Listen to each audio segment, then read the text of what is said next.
الله الرحمن الرحيم.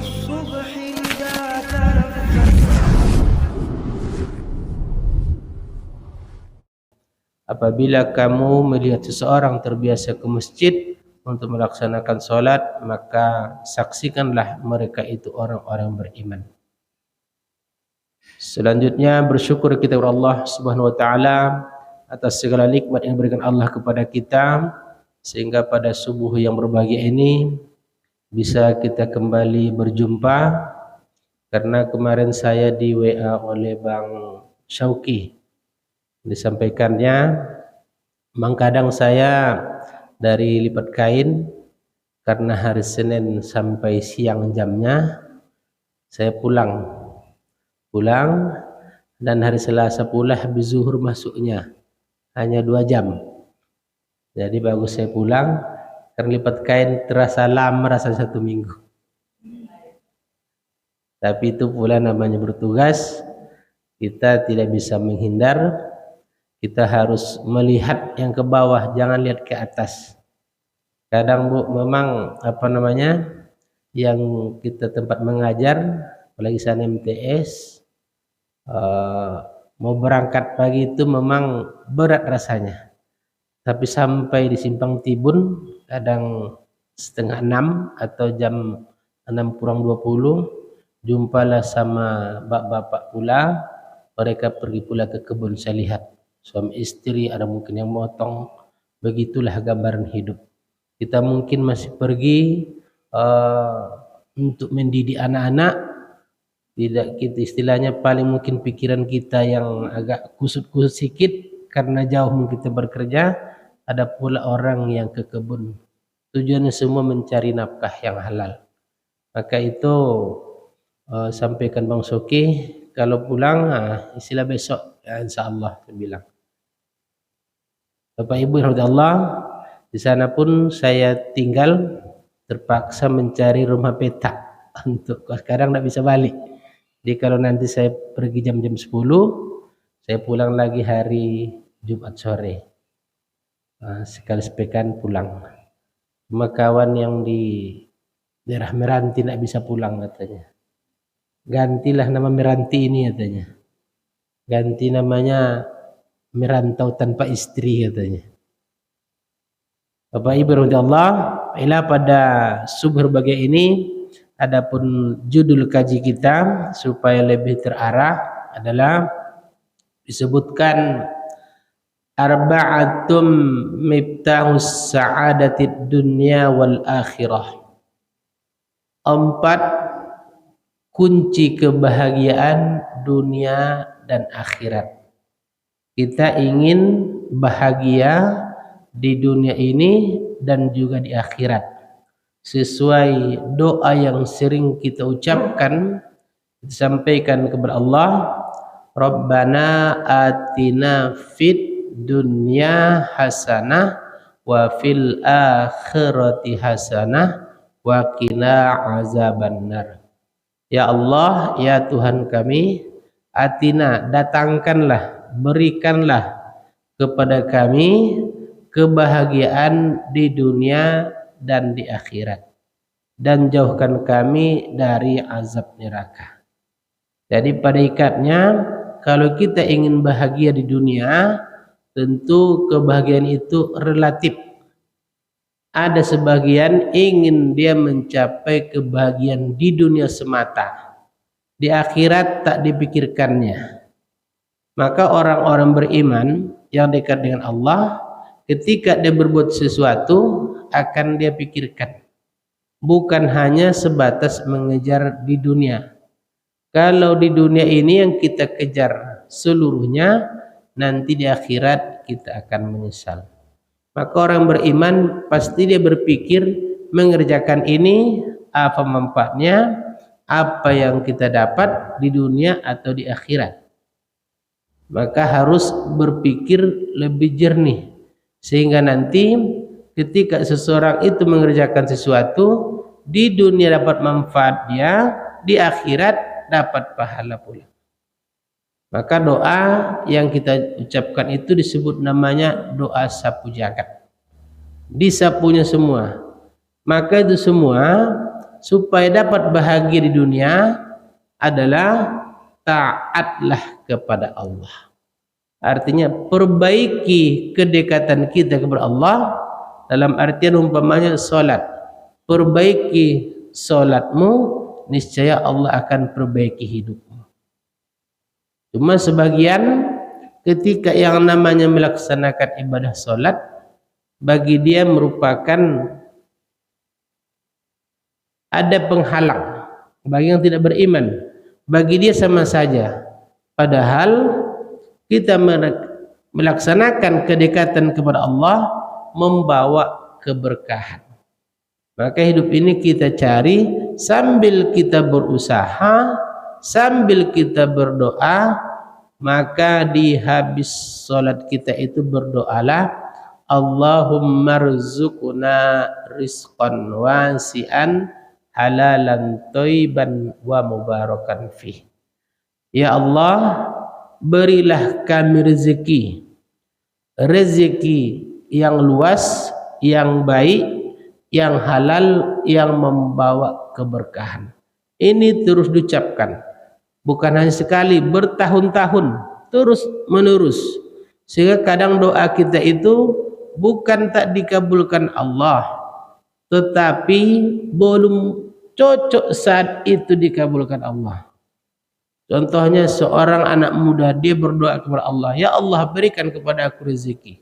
Nanti ketika diberikan rezeki, dia masih muda, bisa saja nanti rezeki yang diberikan Allah itu ditempatkan kepada tempat yang tidak diridhoi Allah. Maka senantiasa kita berdoa, rezeki yang diberikan Allah diberikan keberkahan.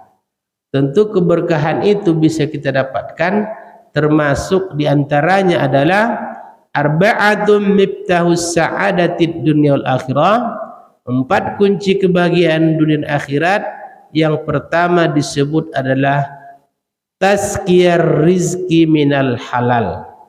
Yang pertama setelah kita taat kepada Allah disebutkan mencari rezeki yang halal. Harus yang halal. Tapi kalau orang berpikir 3H, halal, haram, apa lagi bang? Hantam katanya. Tapi kalau beriman berpikir dia, kalau kita tidak berpikir banyak. Tetapi di sini Allah berikan akal, menggunakan akal. Apakah ini baik untuk saya, baik untuk orang, baik untuk ibadah. Kan sebagian bukan hanya sekedar mengejar untung. Kalau hanya sekedar mengejar untung, berapapun nanti yang kita dapatkan, nanti di ujungnya tak membawa keberkahan, tak memberikan keberkahan. Maka yang pertama adalah untuk kebahagiaan dunia dan akhirat itu mencari rezeki yang halal. Karena mencari rezeki yang halal itu membawa kebahagiaan di dunia dan akhirat. Pasti kita bahagia baik di dunia maupun di akhirat. Coba kalau rezeki yang tidak halal, rasa ketakutan itu tinggi. Kalau punya jabatan, rasa-rasanya akan digantikan kawan. Rasa-rasanya datang terus orang mengejar. Kenapa? Karena di hadapan manusia pun belum bisa dipertanggungjawabkan, apalagi nanti di hadapan Allah Subhanahu wa taala. Bapak Ibu jamaah yang dirahmati Allah, yang selanjutnya faedah dari mencari rezeki yang halal itu adalah segala urusan menjadi mudah. Jadi urusan kita pasti dimudahkan Allah. Tak ada yang membawa seseorang itu dalam kesusahan ketika dia mencari rezeki yang halal. Dan juga akan memperbaiki keturunan. Termasuk diantaranya, kalau mungkin Bapak Ibu pernah dengan kisah, namanya kisah Idris. Kisah Idris ini dia seorang yang sangat hati-hati terhadap makanan yang dia konsumsi. Maka di suatu hari dia melewati sungai. Dalam kisah tersebut hanyutlah buah delima, sehingga karena perutnya pun kosong, dia lapar, maka dia makanlah buah delima tadi karena hanyut. Setelah dia makan baru dia berpikir, siapa yang punya? Setelah itu ditelusurinya jalan atau sungai tersebut, maka di sebelah sungai itu rupanya ada seorang bapak yang telah membersihkan, yang sedang membersihkan kebunnya. Dia lihat yang dikonsumsi tadi masih ada sisanya, persis seperti pohon yang sedang dibersihkan bapak tersebut. Maka disampaikan bahwa dia minta izin untuk dihalalkan yang telah dia konsumsi. Tetapi yang punya kebun tersebut keberatan. Pak, mohon izinkan, saya tadi sudah makan buah delima ini karena hanyut, mohon diberikan izin atau dihalalkan. Tetapi yang punya kebun, saya akan mengizinkannya. Kamu bersedia atau harus membersihkan kebun saya ini sebulan. Kita mungkin akan mau tuh, Mak. Kita mau ke kebun, tiba-tiba berbatasan dengan kebun kita, daunnya pun tak sampai ke pekarangan kebun kita, tergelincirlah dari atas durian 5 buah. Setelah kita minta dihalalkan ke bersangkutan, oh nak bisa, kamu harus membersihkan kebun ini dulu. Mungkin kita lebih baik kita diamkan, anda kan tahu dia tidak akan apa-apa.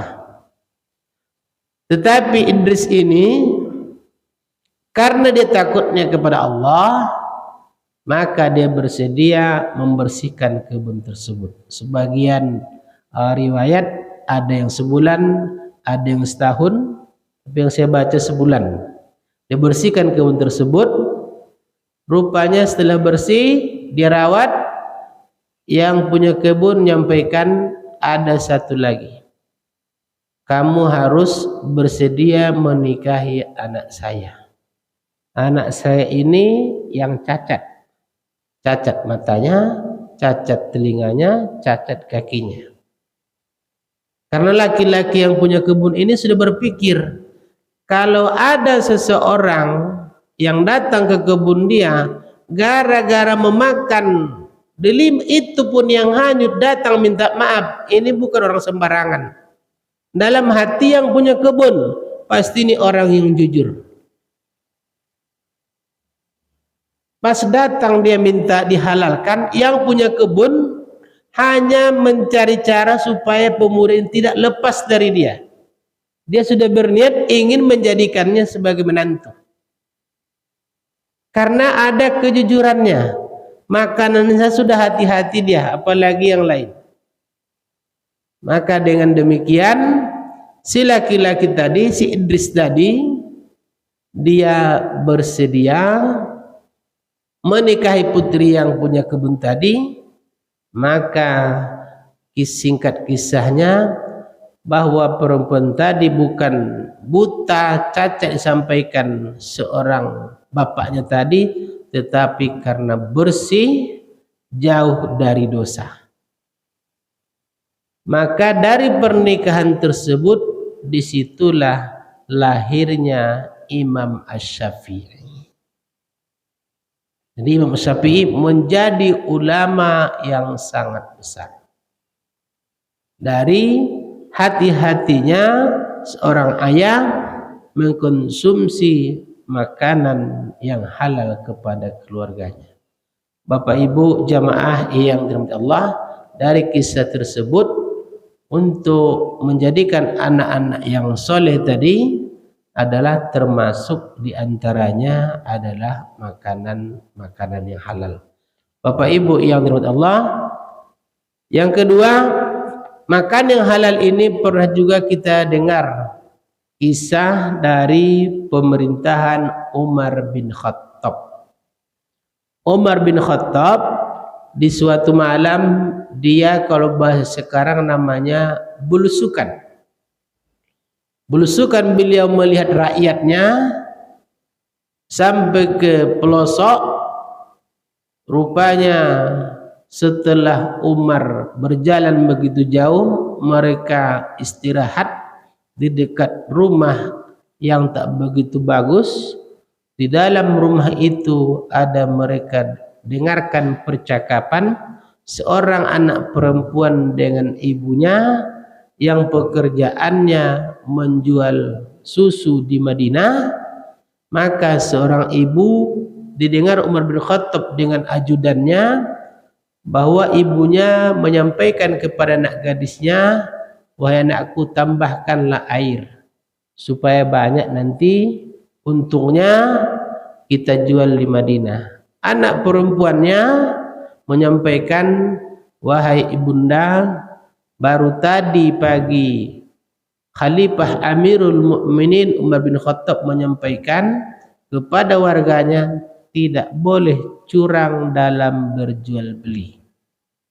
Maka mendengarkan demikian, ibu anak perempuan ini menyampaikan pula, biarlah Umar tak mengetahui keadaan kita.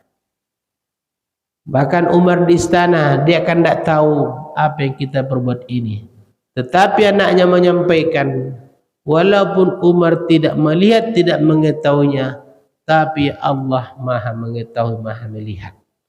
Mendengarkan hal demikian, Umar bin Khattab disampaikan kepada ajudannya, catat rumah ini, kita pulang ke istana. Sampai di istana, besok paginya Umar bin Khattab dipanggil anak-anaknya. Ada Abdullah, ada Azim. Maka disampaikan, siapa di antara kalian yang mau menikah? Maka menikahlah salah satu anak Umar bin Khattab, yaitu Azim, dengan perempuan tadi, anak yang pedagang susu tadi. Dari hasil pernikahan itu, itulah lahir namanya Umar bin Abdul Aziz, atau disebut itu cicit dari atau cucu dari Umar bin Khattab. Bapak Ibu yang dirahmati Allah, jadi pengaruh makanan ini sebenarnya yang halal. Saya tadi membaca, bangun tadi jam 4, saya baca apalah pengaruh makanan ini terhadap ibadah. Saya baca dalam kitab Ihya Ulumuddin yang dikarang oleh Imam Al-Ghazali, pengaruh makan yang halal terhadap ibadah. Di kadang kita ini bisa menjadi mengevaluasi diri kita. Yang pertama, menjadikan lebih semangat dalam beribadah. Di kadang ada bahagian kita lihat hidup seseorang biasa-biasa saja, tetapi semangatnya beribadah melebihi orang-orang yang berada. Apa yang menyebabkan demikian? Kata Imam Ghazali dalam kitabnya, man akala al-harama asad jawarihi sa'a am abi alima awalam ya'lam wa man kanat ta'muhu halalan ata'atuhu jawarihu wa wufiqat lil khairati. Al-Ghazali Ihya Ulumuddin halaman 104. Siapa yang memakan makanan yang haram, maka anggota tubuhnya tergerak akan melaksanakan kemaksiatan, baik yang ia ketahui atau yang tidak mengetahuinya. Artinya kalau ada makanan itu tidak halal, itu mengarah dia mengantarkan kedurhakaan kepada Allah. Wa man kana ta'mu halalan ata'atuhu, siapa yang ada memakan makan yang halal, maka anggota tubuhnya akan tergerak melakukan ketaatan dan diberikan pertolongan Allah untuk melakukan kebaikan. Jadi ini yang pertama, ketika dia makan makanan yang halal, Allah akan menggerakkan seluruh anggota tubuhnya untuk ketaatan kepada Allah dan diberikan waufiqat lil khairati, untuk melakukan kebaikan. Bapak Ibu yang dirahmati Allah, kalau umpamanya kita sedang bekerja, ini perlu kita berikan nasihat supaya cucu kita menjadi anak yang soleh dan solehah. Memang kadang di hadapan kita itu ada dua, yang halal, yang haram. Tapi kalau umpama yang haram, banyak efeknya kepada diri kita maupun kepada orang lain. Yang kedua, pengaruh makanan yang halal itu adalah mendorong terkabulnya doa. Doa kita mudah dikabulkan Allah. Ini dalam hadis riwayat Tabrani, ya Sa'id, kata Rasulullah, mat ta'amuka takun mustajabad da'wah. Ya Sa'id, perbaikilah makananmu, niscaya doa-doamu dikabulkan Allah. Wallazi nafsi biyadi, Muhammadin biyadi, innal abda la yaqziful luqmah la haram fi jawbihi ma yataqabbalu minhu amala arba'ina yauman. Sesungguhnya seorang hamba melemparkan satu suap yang haram ke dalam perutnya, ma yataqabbalu minhu, maka tidak diterima amalannya selama 40 hari. Dalam hadis Tabrani. Jadi satu suap saja, maka doanya tak akan dikabulkan Allah selama 40 hari. Bapak Ibu yang dirahmati Allah, yang seterusnya, pengaruh makanan tadi, ini belum lagi 4 kunci kebahagiaan, menjadikan sebab diberinya keturunan yang soleh dan solehah. Sudah kita sampaikan tadi 2 contoh, yaitu Imam Asy-Syafi'i dan Umar bin Abdul Aziz, menjadikan keturunannya jadi yang soleh dan juga yang solehah, anak-anak laki-laki maupun anak perempuan. Yang keempat, pengaruh makanan itu terhadap ibadah tadi, menjernihkan hati. Hati kita semakin bersih. Disebutkan oleh Abu Nuaim, man akalal halal arba'ina yauman nurullahi qalbuhu wa ajari yatatabi'al hikmah min qalbihi ala lisanih. Siapa yang memakan yang halal selama 40 hari, maka Allah menerangi hatinya. Allah akan mengalirkan sumber-sumber ilmu hikmah dari hatinya pada lisannya.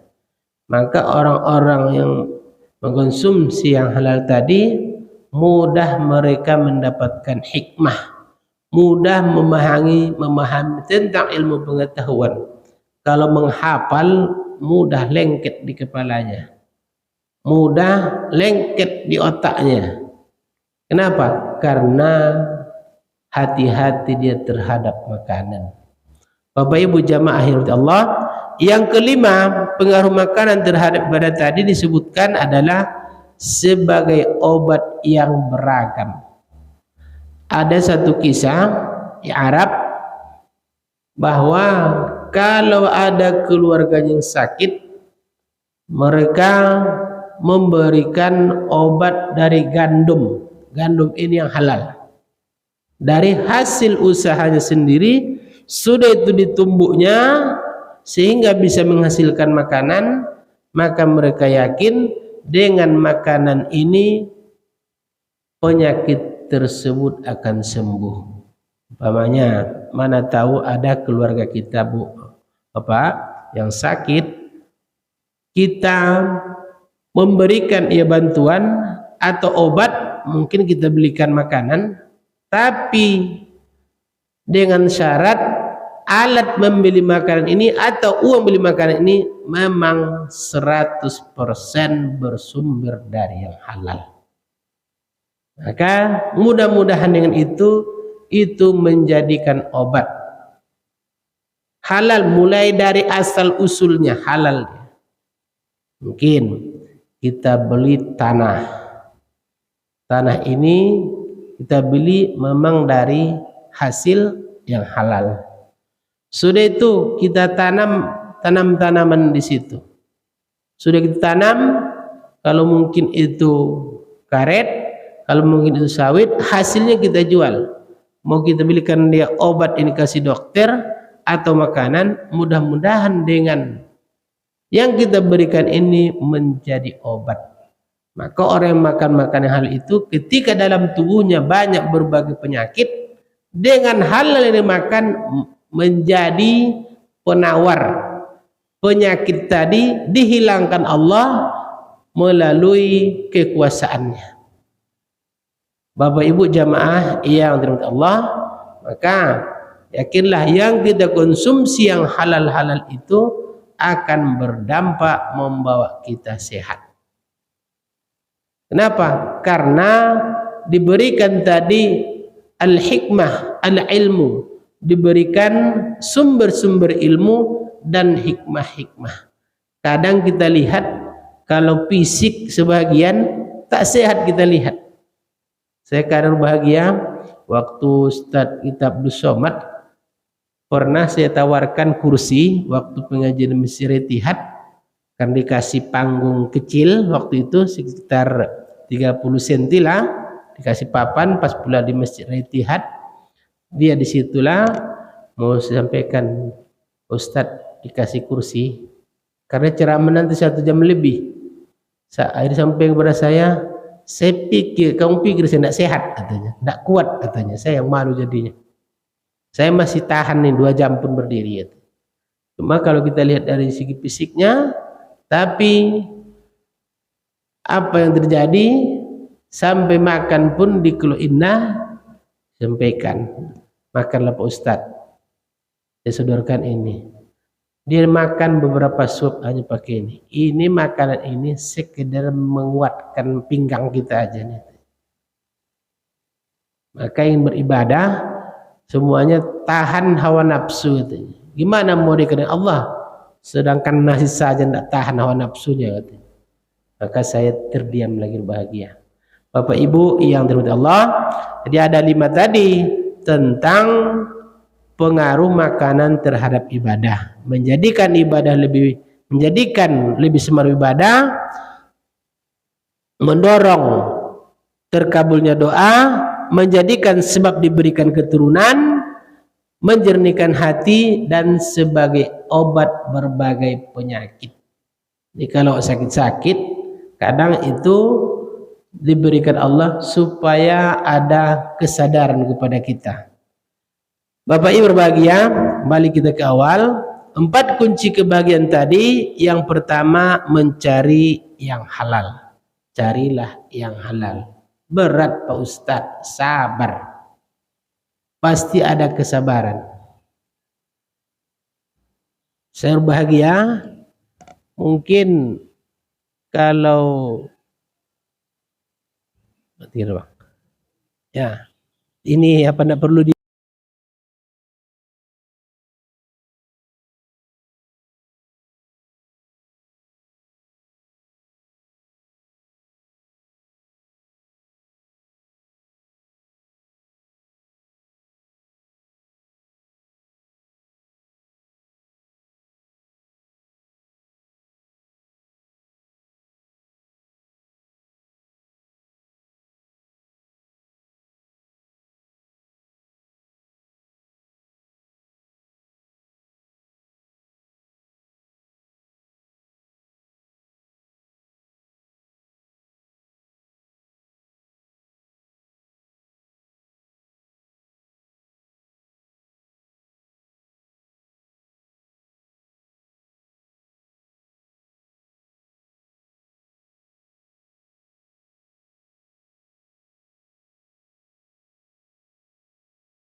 dia rajin, dengan di tangannya tadi mendapatkan keuntungan yang besar. Kalau kita yang betul-betul kepada Allah, pasti kita kasih bonus. Kenapa? Karena dia membawa kebaikan dan juga membawa keberuntungan. Bahkan Khadijah pun bisa jatuh cinta kepada Muhammad karena kejujurannya. Karena Islam itu tidak salah perempuan meminang laki-laki, jangan malu. Bisa saja laki-laki meminang perempuan, perempuan pun bisa meminang laki-laki. Kalau itu orang yang baik, laki-laki yang soleh. Rasulullah banyak seperti itu.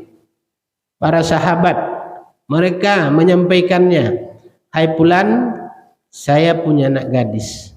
Anak kamu itu baik saya lihat. Bagaimana kalau kita jodohkan? Jangan pula nanti awak anak perempuan malu awak. Tak masalah. Rasulullah, siapa yang meminang dia? Khadijah, bukan Khadijah langsung, ada utusan dari Khadijah. Bapak Ibu ya rahmati Allah, yang supaya dapat yang halal kita harus bersabar. Karena takdir tak bisa kita hindari, tapi kita hanya berusaha. Yakinlah, kemanapun kita diberikan sebuah tempat itu, taat kita kepada Allah, kita ikuti aturannya, sunnah-sunnahnya, pasti membawa keberkahan. Mungkin hari ini belum bisa diterima, tapi ada hikmah di balik yang demikian. Yang seterusnya adalah 4 kunci kebahagiaan itu adalah disebutkan milkul habbatillah atau suluki habbatillah, yaitu sikap menerima pemberian Allah. Jam berapa nih? Jam 2. Qanaah, apapun yang diberikan Allah kepada kita, syukuri. Bersikap qanaah, menerima apapun pemberian Allah setelah kita berusaha. Harus bersikap qanaah. Apalagi seorang istri harus bersifat qanaah bagaimanapun pendapatan keuangan suami. Bagaimana caranya? Maka sang istri pula harus kuat beribadah.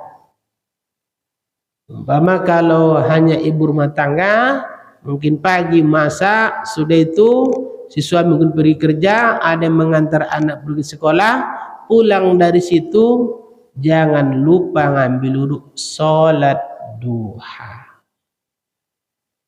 Berat Pak Ustadz, kalau sholat duha ini berat. Tapi kalau ngurumpi dikit dia sambil makan lontong, tahan bu ya 1 jam. Nah tentu hari lah jam 10, nah jemput anak TK balik. Maka ibadah ini harus dipaksakan. Harus dipaksakan. Tergelintir di hati berbuat kebaikan, laksanakan. Jangan jadi musawif. Musawif itu artinya menunda-nunda kebaikan, padahal ada waktu, ada peluang waktu, ada kesempatan, maka segera lakukan. Tapi kalau ada yang fardu, yang wajib itu lakukan dulu. Umpamanya, sebagai guru, sudah itu waktu istirahat hanya 20 menit. 20 menit, sudah itu saya perbanyak pula sholat duha. Ya Bu ya, sehingga lambat masuk kelas. Mana yang banyak pahalanya Bu? Saya sholat duha tadi dibanding saya mengajar. Mana yang banyak pahalanya? Lebih banyak lagi pahala mengajar dibanding sholat duha. Ini harus dipahami. Kalau sholat duha itu yang sunat, yang mengajar tadi adalah kewajiban. Sebagian masuk sholat duha dulu. Lakukan dulu, maka utamakan yang fardu atau yang wajib, baru lakukan yang sunat. Maka habis sholat duha tadi sang istri, dia perbanyak berdoa. Dan anak-anak kita pun disampaikan supaya mereka taat beribadah. Bapak Ibu Allah, saya kalau masuk pagi Bu, mau masuk kelas, yang saya tanyakan sholat dulu. Bagi anak-anak, tunjuk tangan siapa yang sholat subuh. Bahkan ada yang bertanya, Pak, ngapa sholat subuh? Terus Pak tanya, tidak pernah sholat maghrib. Karena kalau sudah terbiasa di sholat subuh, yang lainnya itu pasti ikut. Kalau sholat maghrib, rata-rata diketahui orang tua. Kalau subuh, tidak tahu.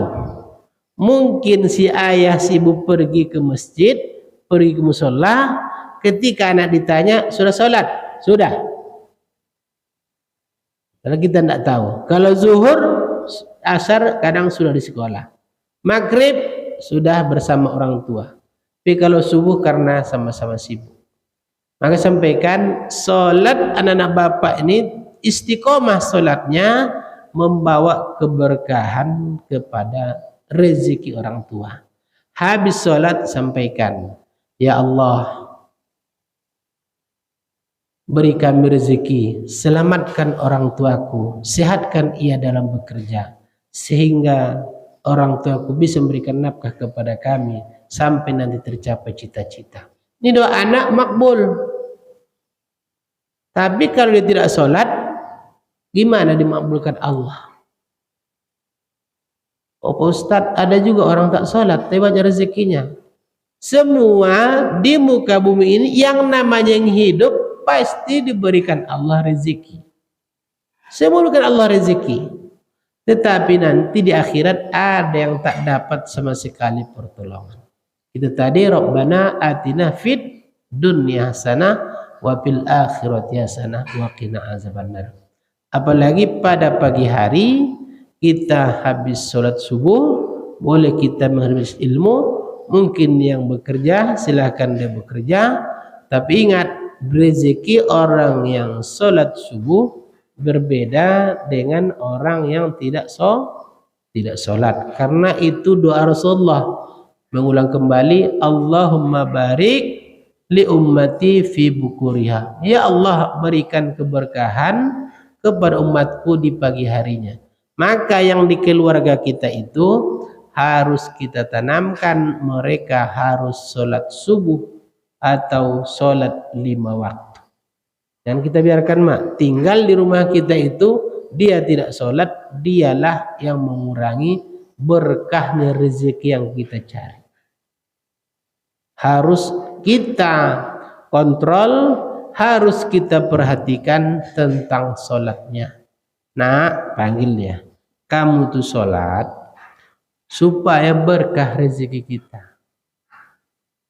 Ayah, amak dari pagi sampai sore pergi kebun, pergi ke sana. Untuk apa?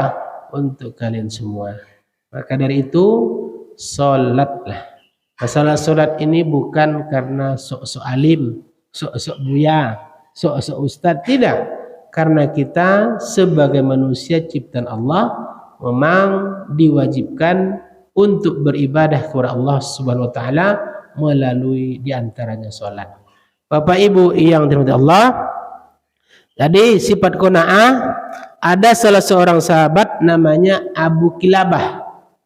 Abu Kilabah ini adalah seorang yang boleh disebut yang sufi. Dia pergi ke Mesir, di tengah Mesir namanya Arsy. Dia menyendiri, padahal diberikan kepada dia pada masa Abbas, diberikan kepada dia kedudukan hakim. Cuma dia menolaknya. Dia pergi menyendiri. Rupanya ada salah seorang sahabat melihat ada kemah di gurun pasir yang agak kecil. Mereka mendatanginya, rupanya ada salah seorang di situ namanya Abu Kilabah. Tangannya sudah gemuk, kalau bahasa sebutnya bunting. Kakinya pun sudah mulai gemuk. Maka yang bisa mengucapkan hanya Allahumma auzi'ni an ahmadaka hamdan. Ya Allah, beri aku petunjuk untuk memuji Engkau. Itu doa Abu Kilabah ini. Jadi, dan mensyukuri nikmat yang Engkau anugerahkan kepadaku dan telah melebihkan aku dari ciptaanmu yang lain. Itu zikirnya. Maka ada seorang sahabat lewat, dia lihat terus berzikir sampai dikatakan sahabat tadi, apa yang kau syukuri kepada Allah sementara udah seperti ini kehidupan. Dan juga dibilangnya, saya punya anak saya ini senantiasa menuntun saya untuk sholat berjamaah, tapi sekarang ini dia tidak pulang sudah 3 hari. Kalau bisa kau mencarikannya, tolong carikan. Rupanya dicari oleh sahabat ini, ketemu dalam kisah tersebut sudah dimakan serigala. Maka disampaikan berita tadi, dia sangat berhati-hati menyampaikannya. Kalau kita menyampaikan berita, jangan langsung to the point. Sampaikan dulu, umpama ada orang tuanya meninggal mendadak, sampaikan dulu, mana ini orang tua kamu lagi sakit, boleh Bu, supaya orang tidak langsung trauma Bu ya, trauma namanya, disampaikannya. Ya Abu Kilabah, pernah enggak kamu dengar kisah Nabi Ayub? Pernah. Bagaimana kisah ini? Sampaikan yang lain-lain. Maka disampaikannya bahwa anakmu tersebut sudah saya cari, dia sudah dimakan serigala.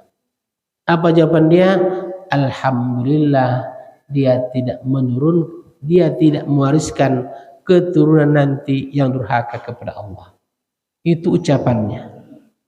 Maka setelah demikian dia berdoa terus, tak lama lagi dia meninggal dunia.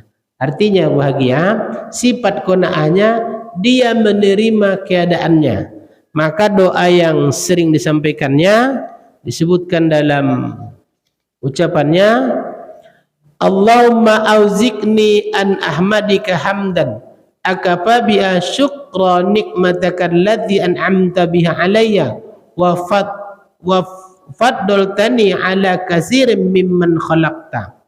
Ya Allah, beri aku petunjuk bahwa aku senantiasa memuji Engkau dan mensyukuri nikmat yang Engkau berikan atasku dan telah melebihkan aku dari makhluk yang lain. Itu doanya kepada Allah Subhanahu wa taala. Bapak Ibu yang dirahmati Allah, jadi yang kedua, supaya kebahagiaan itu kita dapatkan, harus bersikap qanaah. Tapi ya, qanaah kepada diri kita, qanaah kepada keturunan kita. Karena Allah senantiasa memberikan yang terbaik bagi hambanya. Tak ada yang sia-sia. Wa ma khalaqta hadza batila. Tidak ada yang Allah ciptakan di muka bumi ini yang sia-sia. Artinya tak ada gunanya, pasti ada gunanya. Cuma kadang kita berharap ini terus menerus, tapi kadang sebenarnya Allah sedang menguji. Allah uji manusia ini. Siapa yang lulus ujian, dialah yang naik kelas. Bapak Ibu yang dirahmati Allah, yang ketiga, kebahagiaan dunia akhirat itu adalah disebutkan saluka kun shadiqan, bersikap selalu benar, atau disebut namanya ikhlas. Dalam hidup ini berbuatlah yang ikhlas. Kalau yang ikhlas itu disebutkan dalam hadis, man qala la ilaha illallah mukhlisan. Contohnya, siapa yang membaca la ilaha illallah dengan penuh keikhlasan, putihat abawabas samai, maka dibukakan bagi dia pintu keberkahannya, doanya, dikabulkan, baik yang dari langit sampai nanti ke aras. Jadi ketika kita berbuat sesuatu, tanamkan dulu pakai niat. Karena pekerjaan yang kita lakukan tidak kita niatkan karena Allah, tak dihitung. Tak dihitung. Innamal a'malu binniat. Sesungguhnya pekerjaan itu disertai dengan niat. Kita mau sholat, tadi sholat subuh, kita baca dalam hati karena rukun qalbi, boleh lepaskan usolli fardhos subuhi rakaataini, sengaja aku sholat subuh 2 rakaat mustaqbilal kiblah, menghadap kiblat, makmuman, mengikut imam, lillahi ta'ala, karena Allah. Jadi ketika kita berjalan, dalam rumah saya orang guru mengajar, saya mengajar berangkat dari rumah saya, dari rumah, ya Allah aku pergi ke sekolah ini mengajar karena Allah. Kunci dulu karena Allah. Bagaimana Pak Ustaz? Hanya sekedar hasil ucapan, jadilah dulu. Karena tujuan kita akan tercapai. Tapi kalau tak berniat, tak ikhlas, apa efeknya? Dari rumah nak berangkat kerja, sampai tempat pekerjaan nak copek pula rasa pulang. Kenapa? Karena tak ditanamkan niat. Nanti di tempat kita pekerjaan itu pun banyak pun yang padahal kalau kita bekerja tak ada rasa kenyamanan, banyak buat orang ini katanya ini semua. Itu nanti Allah hilangkan tuh. Kenapa? Karena keikhlasan. Jangankan manusia, iblis pun takut. Itu perjanjian dengan Nabi Adam.